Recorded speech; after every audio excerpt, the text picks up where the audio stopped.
कौन सा ऐसा टाइम था जब आप अभी कन्विंस हो रहे थे, जब आप पूरी तरह आपने कहा कि वाओ, आई मीन यस, ये हो गया?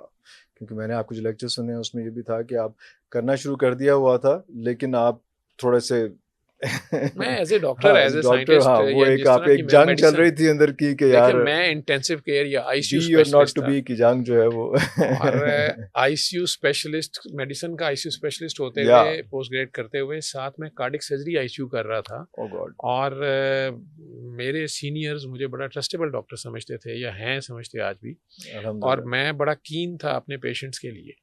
तो उस वक़्त मैं एक रेमेडी अप्लाई कर रहा हूँ, मैं कर रहा हूँ, लेकिन मैं डॉक्टरी नहीं बंद कर रहा था, ना आज तक मैंने की है।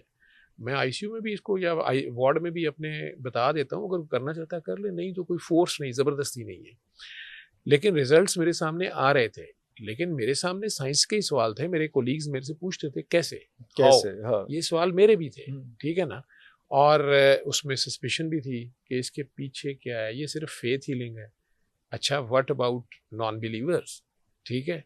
तो उनके ऊपर भी रिजल्ट जब आ रहे थे, तो आपको मानना तो पड़ता है ना फिर कि ये कैसे हो रहा है, या आपके पास एक्सप्लेनेशन नहीं है।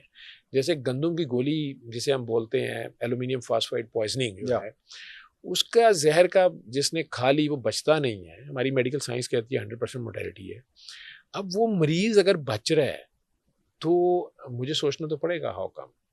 मेरी सिर्फ मेटिकुलस नर्सिंग केयर से तो नहीं वो बचा ना, आईसीयू केयर से नहीं बचा, वो बाकी भी बच जाते हैं, आपकी बाकी तो दुनिया के साइंस कह आईसीयूज रही है में कि बच जाए, नहीं, ही कैन नॉट सर्वाइव। बाकी दुनिया के आईसीयूज तो बेहतर ही होंगे ना, वहाँ बच जाता वो। तो वो अगर बच रहे हैं, और सर्विसेज में तो 81% पेशेंट उसमें बचे जो वेंटिलेटर्स पे गए, सीपीआर हुए उनके मल्टीपल टाइम्स, लेकिन वो अपने पैरों पे चल के गए। तो there is something in it.